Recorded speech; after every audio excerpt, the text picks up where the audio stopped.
Ladies and gentlemen, welcome to a very somber edition of the Tilt Space. We don't have our comrade Joe Holka with us today. He's back behind the wall producing for us. He's feeling a little under the weather.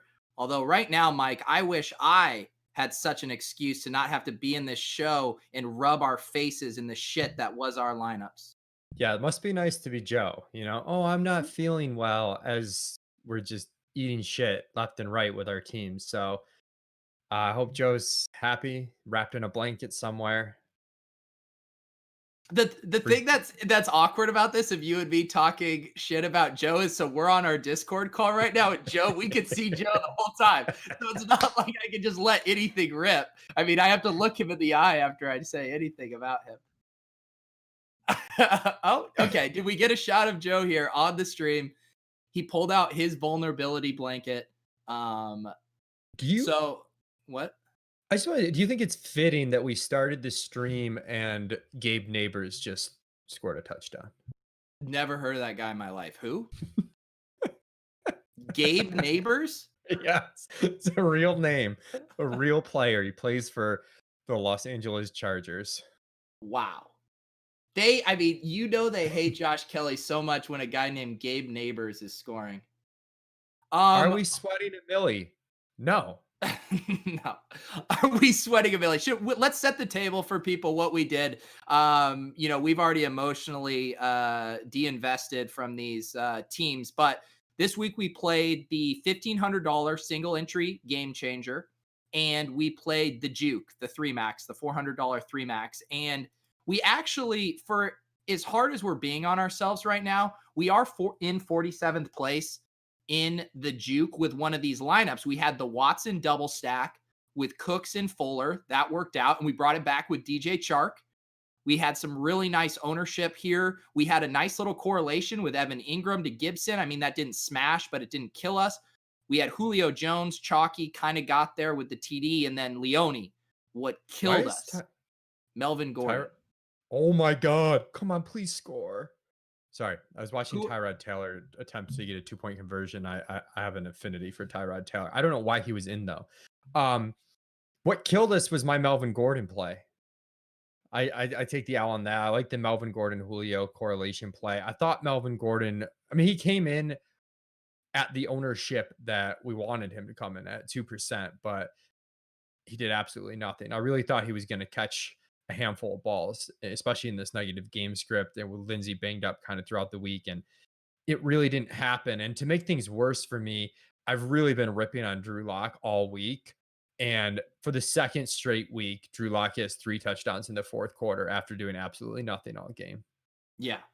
Yeah, Drew Lock's season average coming into this week was like 170 passing yards. He threw for over 300 yards today. Jerry Jeudy got there in garbage time. Tim Patrick had a TD. Noah Fant, who was chalky, left the game early. I think he only had 7 points. So this was one, I mean, if you pulled all of us after the first 10 minutes of this week, I was like, oh, baby, we are cooking because we had the Cooks in Chark back-to-back TDs. And I thought this lineup here that we had with that, I was like, oh, we're shipping this. It was such a beautiful start. Less than 90 seconds into the game, we had a Cooks, Chark, each at 70 yards and a touchdown. It was amazing. And that's just what we needed too, because I was worried that Watson wouldn't have enough impetus to be chucking the ball game. And he did kind of end up in this range that I was concerned about that, he's very safe to get you in like the mid 20s, but I didn't know if he would get 30 plus. The game did set up for him to get 30 plus. It didn't materialize, but we definitely got the game script for it that we wanted. In one of the things I felt, and for people who want to see me, I'll talk about my spy lineup tomorrow on my channel. I also had a Watson double stack, but I brought it back with Chenault instead of Chark. But we look at the ownership here, Mike, in the Juke. I heard you talk with Dink this week. Like there were some punt plays, like you mentioned with Locke, if you wanted to go there, but this was a week to pay up at quarterback. And I thought this Texans stack was one of the cleanest stacks on the slate. The correlations all check out. The prices weren't too crazy. And then to see the ownership here, Watson 8.7%, Fuller 6.3%, and Cooks 11.8%, and then Chark on the bring back at 5.2%. I mean, that is such a clean stack with a ton of upside in no ownership. I mean, I feel really good about that. Yeah, I do as well. I suppose if I'm nitpicking, I wonder if because the ownership was so good on it, could we have maybe instead of doing the Julio Gordon play, like could we have just played Dalvin Cook in one of these teams? But um that's kind of been our process in the season for the whole season though, is to not fade these super chalky guys. And the Edmonds fade looks good. The Dalvin Cook fade buried us, but also, Josh Allen was just as owned as Deshaun Watson, Kyler Murray, Patrick Mahomes, and Lamar Jackson combined, So, and those were the four quarterbacks that we stacked in our four different teams this week, three in the juke and one in the 1500. I think if those guys combined are going to come in at lower ownership than Allen, I think that's the play. But Allen ends up the highest scoring QB on the entire slate. He had the game set up for it. It was a very good play. It made sense. I thought he was the best cash game quarterback this week, but we're going to make that play every time. And if it burns us, it burns us, and it burned us this week. We got Felix Reyes in the chat. I'm in the juke right now in fifth place, and Justin Jackson hasn't seen the field. Maybe Joe can pull up Felix's lineup here in fifth, 185.68 points. He has Mahomes to Hardman, Kelsey stack, bringing it back with McCaffrey. Super sharp, correlated Cooks in Chark. Very sharp there. Oh, and then he actually had a double bring back with DJ Moore as well. And then Justin Jackson.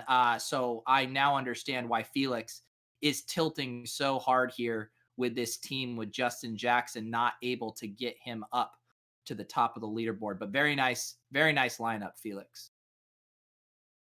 And man, the Mahomes stack too. We talked about that one, and we did get one in here. Again, second straight week, people were afraid of it, and the way to do it in the end was to go right back to what worked last week, which was Tyreek, Kelsey, Mahomes, and they had previously. Juju just caught a long touchdown. Previously, Kelsey and Tyreek quite often aren't super correlated together because Kelsey kind of eats up those possessions where it's, 15 yards at a time down the field, and then Tyreek hits the big play. But they've ended up throwing so much the last 2 weeks that both guys have gone there in a big way. And that's the thing with the double stack on DraftKings too, is guys can get there in different ways. I don't believe that Kelsey scored this week, but he gets there because he racks up catches and gets the bonus. Tyreek gets there because he catches the 2 touchdowns. So that's part of the reason why we're generally pretty heavy on double stacking this, on this site, because the way guys can get there. And Kyler Murray's going off. Another play we loved. He's at 36 DraftKings points right now, Pete. And he has a legitimate shot at the double bonus. I'm trying to think, when's the last time we saw a quarterback hit the 300, 100 bonus? I think it's been a while. It had to have been Lamar last year, right? Did he get it last year? I don't even know. Maybe, yeah, probably. I know he had a lot where he was getting the 100-yard rushing. I'm not sure if he got it in the same. I would assume that would be the only person I could think of that would even come close. Why don't we talk about, I think people might find it interesting to know the swap. We've been talking about late swap. It's something you hear discussed a lot. And yet this year, I believe this is the first swap we've made for a tilt space lineup, unless I'm misremembering. I think so. We might have made, it was the only swap we've made all year that maybe even made a little bit of difference, I guess is the way to put it. So we have this team, and we had a Mahomes, Justin Jackson, Chase Edmonds, was it? Or I Yeah. don't even remember. It was Mahomes, Yep. Justin Jackson, Chase Edmonds, Ruggs. uh, Ruggs, DJ Moore, McCole Hardman, Travis Kelsey, and Deontay Johnson, and then the Yeah. Giants defense. And we knew with DJ Moore failing and Dalvin Cook chalk going off that even though we had Mahomes and Kelsey, we're totally toast. Like, even with the swap, we're not live to win, but we felt like our only chance to even min cash, which is kind of a big deal, $800. I mean, that's um we min cash that team along with one that's already cashing. That turns us from a loss to a profit in the juke. And so we converted. So the 4 guys we didn't have locked were Jackson, Edmonds, Ruggs, and Deontay Johnson. And we knew Jackson and Edmonds were going to be really chalky. So our idea was we're way behind. Not only do we need leverage, but we need ceiling. So what's the only way we can get 4 guys in that have a legitimate ceiling and aren't going to be owned? So we took a shot on Tony Pollard with Zeke a little bit iffy, even though he was active. The only cheap running back that had upside. That was part of the struggle in figuring out this swap. Josh Jacobs, we were pretty sure was going to be less owned than James Conner and Chase Edmonds. And uh, he ends up coming in at 12%, and Edmonds, I believe, was like 40%. So we nailed Yep. that one. And then we get Claypool and Devontae Parker, 2 receivers with legit wide receiver 1 alpha upside, averaging 2% for those 2 players. Yeah. What do they call them? The Skolansky bucks. I think we earned Yeah. them with this late swap, right?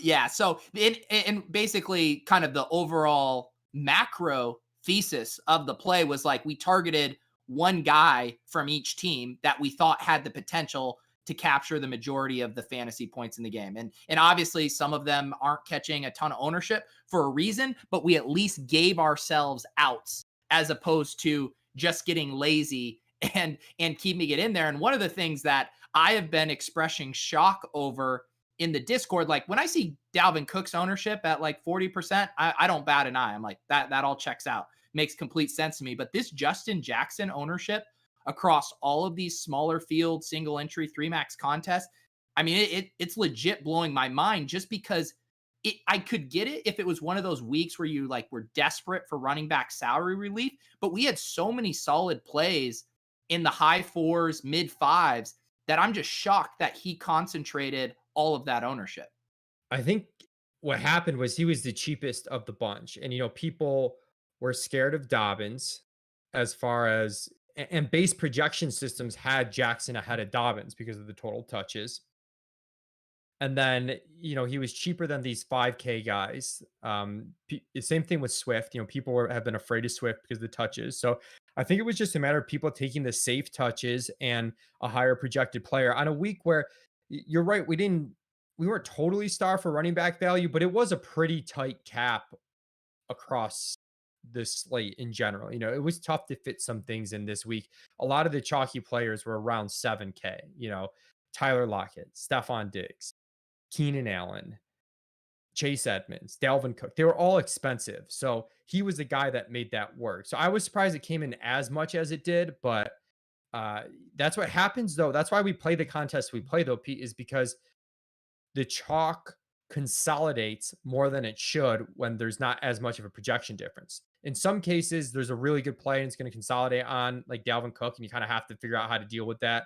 That's a little bit tougher. But someone like Justin Jackson, obviously super lucky that he just got hurt and didn't play as far as fading him.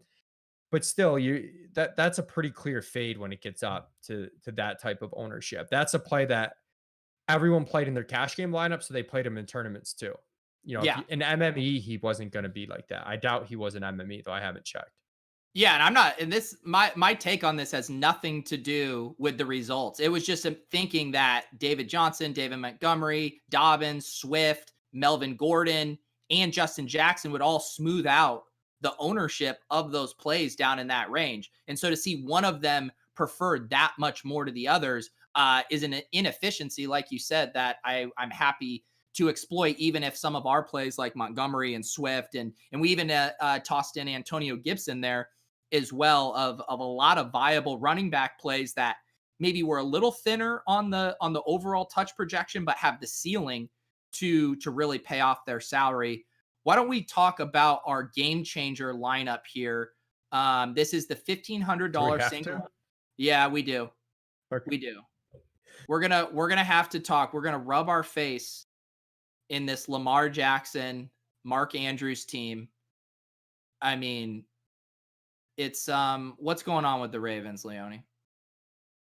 Dude, it's brutal. And it's not like we didn't know they've been brutal. And it was somewhat a tough spot on the road against a good indie team. There was some strange line movement in that game, but we knew we were getting the ownership along with it. And to get Lamar at 7%, Mark Andrews at 7% when his prices dipped so much, that was great. I think what we did that was really sharp too was Marcus Johnson at 3K for the Colts ended up getting some late steam and being somewhat chalky.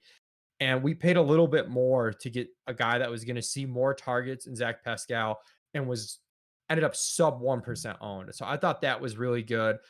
Maybe I think, maybe we should have played this Gordon Julio correlation just in one spot instead of a couple that, we got definitely more concentrated this week than we did in other weeks with some of these. But we also had the Swift Jefferson correlation. And part of the reason why we liked the Lamar stack was a skinny correlation with the tight end frees up your receiver spots to do some of these other mini correlations that you really like and have a lot of upside. And it's really cheap because the Pascal bringback's cheap. 4,300 wide receiver, 4,800 tight end. That's your stack, even with an expensive quarterback. And we got in. We got the Julio Melvin Gordon. We got the Swift Justin Jefferson. And then we were able to play our pivot off of Dalvin Cook, which was Derrick Henry at a fifth of the ownership of Dalvin Cook. We played him as a one-off. And when you play Derrick Henry and it goes bad, you feel like such an idiot because you look at this line, you see 68 rush yards, no catches, no touchdowns, and it's like, how could I play this guy? But what's crazy with him is when he turns up, it's not that much different of a touch line. It's just all of a sudden that 68 goes to 115 and 2 touchdowns. But unfortunate, and the DraftKings score instead of 7 points, it's 33 points. It didn't happen for us though this week. I said I wanted to talk about this team, but now I have a comment in the chat circling back to Justin Jackson that's getting me riled up. So Kyle says, I mean, if Justin Jackson didn't get hurt, you might be saying it was a bad fade. No, that's the whole point. I'm saying based on the ownership alone, pretending nothing happened. If you told me pre-lock, Justin Jackson's going to be 45%, and Swift is going to be 4, and Melvin Gordon's going to be 5, and Montgomery's going to be this, and David Johnson's going to be this, I would say Justin Jackson is a fade based on those ownerships because all of these guys project similarly. Ownership is bad. If projections are similar, you want the guy who is lower owned. Just had to get that off my chest. I have a chat question I want to reference too. Ryan says, don't you guys think your team is too anti-chalk? You have like a whole team under 10% owned. And I get this question a lot. I think it's a good question, important question. I got this question when I won the juke earlier in the season. Oh, good Lord. Garrett Gilbert just threw a horrendous pick into the end zone. I got this question even when I won. And I don't, the argument I think you could make that we could have done was, maybe eat the Dalvin chalk because we were so unique elsewhere. Dalvin versus Henry, or also Dalvin chalk over Julio chalk was probably not great. So I could see that. But as far as collectively to anti-chalk, I feel like people get in their heads that they have to play chalk along with the contrarian plays. And I don't think that's the case. The way I look at it is the more outs, the better, So yeah, we have a low owned Lamar stack. And if it does really well, we're happy. But what if it does good, but not amazing? Now we've got a second out, which is Derrick Henry is the one who scores 35 and Dalvin Cook maybe scores 20. And we picked up 15 points on a ton of the field. And now this Lamar stack that was good, but not great goes from dead to rights to, we can still win with that in a 200-man field. So the way I look at it, if you have a whole team that's pretty contrarian, as long as they're legitimately good plays, and I think we thought these were all pretty good plays, you have so many freaking outs. I will say that, some of the lineups we built this week, maybe we could have squeezed Dalvin in there because I did think he was a phenomenal play. And we had him projected at 25 DraftKings points at ETR. And I'd even told our subscribers, like, that might be light because the snap share last week, usually we see Dalvin around 65%, 70% of snaps. He played 88% of snaps last week. So there was even some upside beyond the projection. So I'll take that criticism a little bit. But as far as the lineup as a whole being too anti-chalk, I don't think there's such a thing. Yeah, my big thing as it pertained to Dalvin Cook is I thought there were 2 really nice pivots that offered similar ceiling at similar price and way lower ownership in Derrick Henry and Christian McCaffrey. And I got spooked. I got spooked by the stupid Ian Rappaport. They're going to alternate drives. And what that did is it funneled me to Derrick Henry everywhere as my higher priced option. Because again, I thought Henry had a very like if you look at ceiling projections, Leone, do you do ceiling projections with your ETR stuff? Oh, we don't have them this year. Yeah. No, we just have the regular projections. Yeah. And so when you looked at, like, I was looking at Cardi's ceiling projections, Dalvin Cook a few ticks ahead of Derrick Henry, and he's $300 less and over a third less of the ownership. So to me, I'm just looking at those things, and I have to balance in my head, is that 4 extra points of ceiling for Dalvin Cook worth carrying an extra 20 percentage points of ownership? I made the decision this week that it wasn't. And you get burned. But again, these are the process plays we're making I week guess after week. the question there, I guess, would be if you know at one point, do you know the rest of your lineup has so much leverage that you say, okay, I can just take the higher projection in this spot? And that's what's really difficult for me because, well, one, I had on the McCaffrey thing, I'm mad at myself for getting off that. Even on the Rappaport news, I felt that was bad process because the whole McCaffrey play was you're never going to get him at this price and this ownership ever again. Is there a downside risk to it? Yes, but that's the whole reason why you're able to get him at this price and ownership. If there was no downside risk, everyone would be jamming him. So I was kind of tilted at myself for getting off that. Obviously, a little bit results based. It's hard not to be somewhat results based. But two, when you look at Henry versus Dalvin and you say, okay, the rest of my lineup's pretty unique, it's hard for me to still not pass up super good leverage, even if I already have other leverage. And that's something I struggle with. I don't think there is a clear answer. When I'm in some super small fields, I would play Dalvin in that situation, but in more of this field, which is still pretty small, but 200-man field, I don't know. It's just another out in my book. So I think we could have played either and it was justifiable, I guess, is what I'm getting at. Yeah. No, and I think that's the thing too of when you're looking. And the other thing that goes into this, and I think happened as well, is we are looking to get in a lot of these correlations into our lineups. And one of the reasons we ended up on two Melvin Gordon, Julio Jones lineups is because we wanted to make a bet on that correlation. We knew Julio was going to be popular, but we knew Melvin Gordon wasn't. And we're trying to identify these games in these spots where the two plays feed into each other. Like the Chark Cooks play, those bang bang plays at the start of the game. That is like correlation in a nutshell. Like you get those two fast big plays, the game is sped up, you're getting a lot of points, and we're off to the races. Obviously, it ended up sputtering out a little bit more, but it just shows you what you're trying to do when you correlate within a game there. So I do think that is an interesting question as far as like, did Dalvin Cook project meaningfully better than Derrick Henry to justify the extra 25 percentage points of ownership? And like everyone's like, oh, it was so obvious Dalvin Cook was going to go off. That's the whole point. The ownership reflects that confidence in the play. We also saw Alvin Kamara is a must play twice this year. And I think both times he was in the low 20s, which was fine, but there's still room for an expensive pivot to absolutely smash him. Was it even last week? Was Dalvin Cook? No one played Dalvin last week, right? And everyone played Kamara. It's the same play. Yeah. It didn't work out this week, but it's kind of the same, concept there. Tua just made two back-to-back really great plays, and some guy I never heard of scored. Matt Collins. Yeah.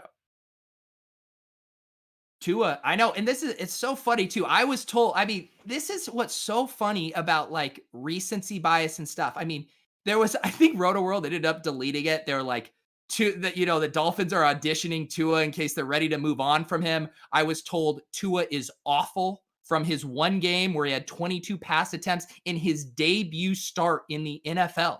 I was told he was done. Like people react to what just happened so massively. It is the most exploitable thing. And I mean, with Chark too, there were people that were kind of like, you can't play Chark with this Luton guy playing quarterback, and that worked out pretty good. I mean, he's basically in the nuts this week. So as you said, the ownership reflects it. Overall, I'm happy with our process. I am trying to iron down a play like Cook that I really, really like in a vacuum. And I know Cook and Edmonds are going to be chalk. Like, is it possible for us to just pick the one we like better and fade the other one? Yeah. I don't know. Yeah. And I do agree that Cook was a class of play way better than Chase Edmonds and Justin Jackson and the other chalky guys. He was in a different stratosphere that it should have perhaps begged additional questions. But again, the other thing that we run into Yeah. is if we played one lineup, Mike, we weren't going to play Dalvin Cook. But then the Yeah. question is, okay, we're playing four lineups. We are trying to diversify. It was even funny when we were building our lineups. I said, oh, this is our second Melvin Gordon Julio. I'm okay with that. But we also kind of like to spread it around a little bit more. And maybe we would have wanted to have 25% Dalvin Cook instead of 0%. Also, one thing we have to be honest with ourselves about is Julio comes in owned more than Dalvin Cook. Yeah. That, Right. I mean, yeah. And I and thought, oh, go ahead. that, well, I mean, that's something we could have recognized ahead of time because people were having a tough time with the cap this week. We had in the ETR optimal this week, we didn't have Dalvin Cook, even though we had the highest Dalvin Cook projection in the entire industry. And we still didn't have Dalvin Cook in our top optimal because the cap relief plays weren't there. So we could have recognized, okay, he's chalk, but in these small fields, what we're worried about in these small fields when the chalk condenses is sometimes these guys go from 30% to 50, 60%. Like Yeah. I think in retrospect, we would have said Cook at 35%, we can live with that. Maybe we don't play him in every lineup, but we probably want some exposure to him. Yeah. And let's see here. Do you think it's better to go Cook chalk over Julio chalk? Is RB chalk in general more accurate than wide receiver? And my guess is our thought on that was we were getting a correlation boost for pairing him with Melvin Gordon, and that was our way to offset the chalk. Again, the way we're thinking about correlation. So the way I think about things, ownership is bad. When there's ownership, that means that guy is worth less to me because more people are going to have him. Correlation is good. That guy becomes more valuable in my lineup. And so the bonus of getting to correlate Julio with Melvin Gordon gave him an extra added boost in there. But to your point, if I knew he comes in 50%, I probably am like, whoa, whoa, whoa, that's too much. Yeah. And we could have done Swift Cook. We did Swift Jefferson, we did Swift Thielen, we could have done a Swift Cook. And Yeah. I did a podcast with Pat Crane, Establish the Edge, our most recent episode talking about correlation in DFS. And the don't play two RBs against each other is a myth. If you look at Fantasy Labs as a good correlation tool, RB1 against op RB1 is decently positively correlated. And especially when you break down the skill sets, there's some guys you might not want to do it with. Josh Jacobs, who's pretty game script dependent. You want him pounding the rock, eating up yards. But Swift and Cook both catch passes, and they both get goal line work, and the high value touches are there that if the game goes, it's good for both of them. And the game kind of went. Cook was really close to 2 touchdowns in this game. Yeah. Or not Cook, I'm sorry, Swift was. And I should note with Cook too, I mean, he was close to even having a bigger day than he did. Oh, We yeah. had some short Irv Smith touchdowns there. So I think we could have played and probably should have played some Cook and Swift. But, Yeah. Wes Beard in the chat says Melvin Gordon is in the same category as David Montgomery. Both are trash. Unfortunately, that doesn't matter. Kalen Ballage is probably the most trashy running back of all time, and he's putting up fantasy points today. It literally does not matter. And this was a good question from Casey. Why is running back on one team and wide receiver on the other team such a good correlation? And to me, this one is even more simplistic in that there's a couple games a week where we see the majority of the points concentrated. Like we want to identify those game environments. When we read Pat Thorman's Pace Up article on ETR, we're trying to find the games where we think there's going to be a lot of points. So by picking 2 players from the same game, we are having to be less perfect in our decisions with our lineup. If you try to pick one-off plays from every game who hit, that's incredibly hard to do. So by narrowing in on one, two, maybe three games based on however you're doing your correlations, that removes the things you have to get right. Do you have any thoughts, Leone, on specific running back versus wide receiver correlation, or do you view it like I do as just like a game correlation thing? I just a game correlation. I mean, all the opposing players are always positively correlated, even if it's not huge. That exists, and if you know one guy is going to be chalky, which we knew Julio would be a little bit chalky, it's pretty easy to say, okay, Justin Jackson's going to be overowned. We can play Melvin Gordon for a little bit more at no ownership, and we're correlated with our chalk piece. So, but there wasn't like anything crazy about those two. Sometimes you get a correlation where you can really see it developing, and you really there's guys like Ruggs, for example. They speed up the game, like Ruggs, Keenan Allen, for example, where Keenan Allen's chalk, Ruggs isn't chalk. If Ruggs does well, it speeds up the game and it's going to keep the Chargers throwing. And those maybe even have a little bit more correlation than just the base macro general correlation you can find. But the Gordon Julio one was just kind of, as you said, all opponents are correlated, and that made sense to us. We kind of like both those plays, anyways. Do you see this? The team that's in first in the juke right now, and it goes back to that idea. I mean, Holka will love this lineup. It has McCaffrey and Dalvin Cook in there that they jammed in, and what they needed to do to pull that off was a Drew Lock double stack, which that was fine, but it was the double tight end. Found himself with only $3,900 salary remaining in the flex, doubled up tight end with Fant and Jonnu Smith there, but because he was able to get to Christian McCaffrey, Dalvin Cook, and then got the big game from Judy, that was all he needed to take down this tournament. Yeah, and like I said, I have to take a big L on Lock this week. I didn't see it happening. I am a little bit tilted that Lock in the fourth quarter the last 2 weeks has 6 combined touchdowns, and I think his other 19 quarters of play, he has 1. But it did happen. It counts. And you do see though where you don't have to be perfect to win these small fields, which is kind of what we preach. He eats the chalk with Dalvin, but Christian McCaffrey at 5%, Janu really low owned, doesn't do great, but is enough there with the cap relief. Um, I mean, and he gets there without a perfect lineup. So well done, man. Kyler is just going nuclear. Wes follows up, and I think this is a good question. We've had this conversation with Joe, and I think it's good to continue fleshing out. He says, why not just play cheaper receivers instead of the mediocre running backs? And I'll just give my quick thing, and then I'm curious to hear you, Leone, because the one thing that I notice is if you're paying up for the chalky, expensive running backs, you are then also ending up on a similar build as everyone else who's hunting for value at wide receiver. And then you see the plays like Mike mentioned earlier, Marcus Johnson, who's mega owned, which is like that guy should never be mega owned. I mean, you can sprinkle him in, but you should have some Demarcus Robinson, some Darnell Mooney, whatever. Like they're all similar plays. And so the whole thing for us is you look at that build and you're like, okay, great. So now me and most of the field have a similar 5v5 and we're playing a 3v3 to try to win the tournament. Is that how you think about it? Yeah, the this week, yeah, overall, I really like getting off the chalk structural build. I will say this week, arguably, Dalvin wasn't necessarily a chalk structural build because it kind of turned out that there was Dalvin, Edmonds, and Jackson, and they were owned and correlated together as much as you usually see running back plays, which was kind of a unique thing to this week. So as a result, the cheap running back plays. Oh my God, Mike Williams just dropped the ball with 1 second left for a touchdown. Uh,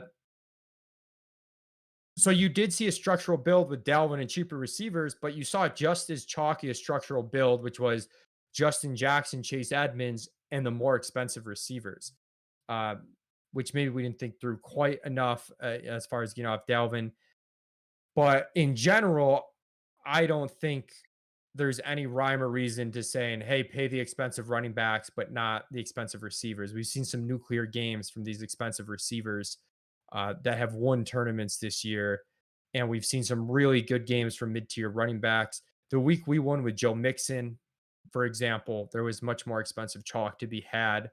And we played Joe Mixon and he went off for 40. And we've had guys, DeAndre Swift had a game, he goes off for 30. So I don't think it's like those guys can't get there. I think that's a little bit of a misnomer. Right. And then like to boil it down to a really simplistic um explanation, like you say you're looking at 2v2s, right? Of a cheap running back and an expensive wide receiver, and you're looking at their ceiling projections, and say that those two add up to a similar ceiling projection. Then you're looking at the expensive running back with the cheap wide receiver and look at their ceiling projection. And if they add up to the same ceiling projection, you're just getting them in different ways. And the ownership on the cheaper running back ceiling or expensive wide receiver is going to be way less popular just structurally, because I think people find comfort in the projected touches. But again, we aren't trying to chase a floor here. The projected running back touches are always going to have a higher floor, but we're chasing ceiling in every single one of these plays. Yep. Kyler has crossed the 40 DraftKings point mark. He's 52 points away from the bonus for 300 yards passing. He did get the 100-yard rushing bonus. So we could see a 50 burger from Kyler today, which tilts me. He was in my main lineup, but in the luxury box that I played solo, and we also have a lineup with him in the juke, but it just didn't work out with. We really wanted to play nuke with that because we thought with Dalvin being owned and with those receivers, Julio, Lockett, Diggs being owned, we wanted to go up to nuke. Uh, in retrospect, maybe some Kyler Kirk ones would have been fun because it would have been a little bit like the Lamar thing where it would have been expensive quarterback with a huge ceiling, but cheap stack guy, cheap bring back from the Dolphins, clear up lots of spaces for some mini correlations or flexibility to really do whatever you want with the rest of your lineup. But we were pretty zoned in on getting Nuke with the Kyler teams. Yeah, I don't have regrets about Nuke. One thing I'm starting to realize about the Dolphins with Gesicki is, I mean, they use Adam Shaheen and Smythe like pretty liberally. Like those Yeah. guys are in the mix a lot. I am starting to question Gasecki's ceiling here with how much those other guys get used. We had that game earlier in the season that I think everyone kind of reaches back to, the game against the Bills where he went, nuclear. But it doesn't seem like it's happening. And we have Ford out. We have Preston Williams out, and and Tua seems like he's playing well, so I don't really know who's doing it because Jakeem Grant, who I liked, it doesn't really seem to be him. So, man, Yeah. Kyler just took a shot. All right, last play for the Chargers. Don't tell me what happens if the chat goes nuts. 1 second No, left. Herbert. I'm Oh my God, they threw the fade. Did he catch that? Was I that don't even have Parham? that game up. Parham catches a fade touchdown with no time left to win the game, assuming it holds.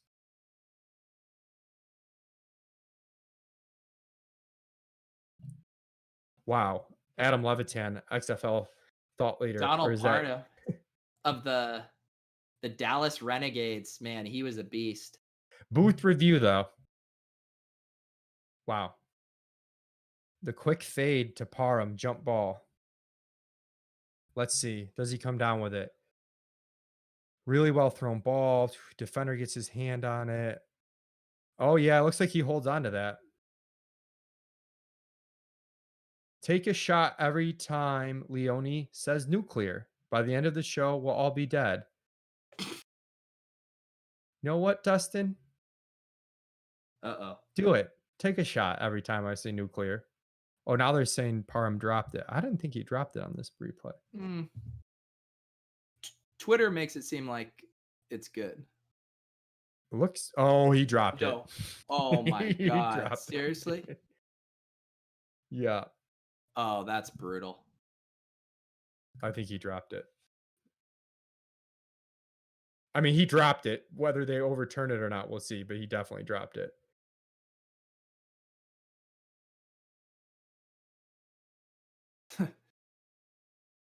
Leone, if you had to start a franchise right now with a tight end, Hunter Henry or Donald Parham, who's your choice? Hunter Henry, Okay. get out of here. Donald Parham's pretty good, dude. Dustin, you uh, just start drinking, Dustin. I don't want to hear any of your JKs. No JKs. What you've said is what you've said. You have to stand by it. Dude, Man, Leone's about to go nuclear on the chat right now. I can I'm tell. gonna go nuclear on the I'll be honest, the chat isn't as bad as I expected. I Hey, really thought we were gonna have this Derrick Henry round 2 type thing. Um, I was also hoping that we might get Henry at, 3%. We got him at 8, which was great. A fifth of Dalvin, I'll still take it, but I thought there was a chance that part of the reason I really like the Henry plays, I thought there was a chance he would be sub 5. I don't know about you guys. yeah. Yeah, I didn't there was just no there's big dog Twitter, big dog's gonna eat. Big dog's gonna eat this week. And I didn't see big dog Twitter. They didn't have it. They were too sharp, man. Oh, Big dog Twitter always knows. so Agent NDTS, how much do you look into wide receiver cornerback matchups, or is it just volume that matters? This is one of those things where I care about the ownership and the ceiling of the players first, and then I'll look at wide receiver cornerback. So if there's a wide receiver that's in a really tough matchup and really chalky, I might say maybe I'll fade this because there's a chance he gets shut down. But we saw two situations this week where people were off wide receivers with huge ceilings because of the cornerback matchup and pricing a little bit. But Terry McLaurin and DK Metcalf, I did get McLaurin Ingram mini correlations into my lineups. McLaurin goes nuts, but Metcalf way less owned than Tyler Lockett. A lot of that had to do with price, but it also had to do with the Tre'Davious White situation with him on Metcalf, and Metcalf just goes on, has another huge game. So I, again, look at the wide receiver cornerback matchup as if the ownership's there or not there. I kind of swing on that. Does that make sense, Peter? Where Yeah. it's, The one the one I thing think I if would it, say, you mentioned at the top, if a wide receiver is chalky and has a bad wide receiver matchup, I don't even think that happens anymore because the market reacts to that stuff so strongly that you very rarely see a chalky wide receiver that has a bad matchup. yeah, I think we get these things too that maybe it matters, maybe it doesn't. So I'll sort of free roll that information based on the ownership. I mean, I know this isn't an MLB show, but I think about batter versus pitcher in MLB, which is pretty much bunk.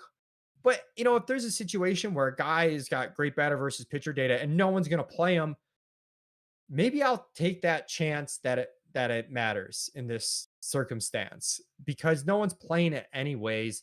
So I'm sort of free rolling whether or not it matters because I'm already getting the leverage.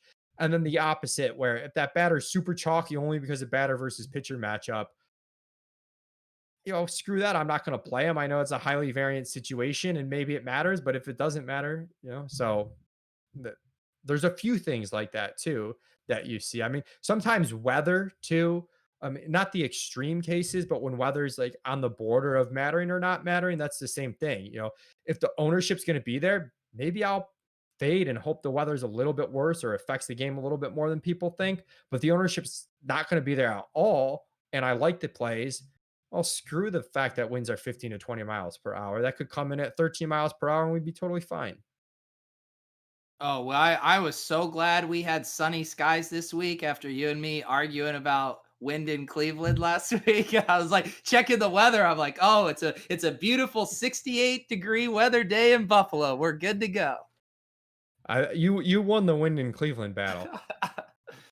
I feel like last week was pretty extreme, but it seems there's like 4 or 5 games last week we had with pretty big weather issues, and it always seems like one of those games, 10 minutes into the game, it's fucked.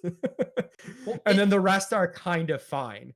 And you're so scared about landing on that game that's fucked that you don't play, but then you end up fading 4 games and the rest are fine. But well, the game that was messed up was the one you correctly identified last week. and to your point, I think that is a dangerous game to play, and I don't even like to play that game so much. It was just the projected gusts seemed like double of what we normally get worried about, so I was paying more attention to it. But back to your point, like, isn't this like the red pill, blue pill situation of fantasy? Like, I think it's natural human psychology to feel good about your lineup. It's like when you draft a fantasy team season long, you love your team. You drafted it. You want to feel good about it. And yet, to win tournaments, you have to feel uncomfortable. You have to be playing at the tails of likely outcomes here. And so when you have things like weather or coming back from injuries, like all of these things, people feel less comfortable with those. I'm like now too far on the other extreme, right? Where it's ownership that makes me super uncomfortable. And it's like, how do Yeah. you find that equilibrium? But I feel like in general, people just so overreact to these small things. This cornerback matchup is bad. It's going to be a little cold there. Oh shit, maybe my play isn't perfect. If you're putting in perfect plays, you're playing a cash game optimal lineup and you're not winning a tournament. Yeah, and that's why if you have decent projections, decent ownership expectations, and you kind of understand this ceilings. Oh man, Juju making a huge play in this game, or not? No, yeah, or no, that was that Juju. No, that was Deontay Johnson. I think Dink's got something live with Deontay Johnson. I've got it in the small window here. That's why I don't really know what's going on. But they're gonna set up for a game-winning field goal for Pittsburgh there to avoid the big upset.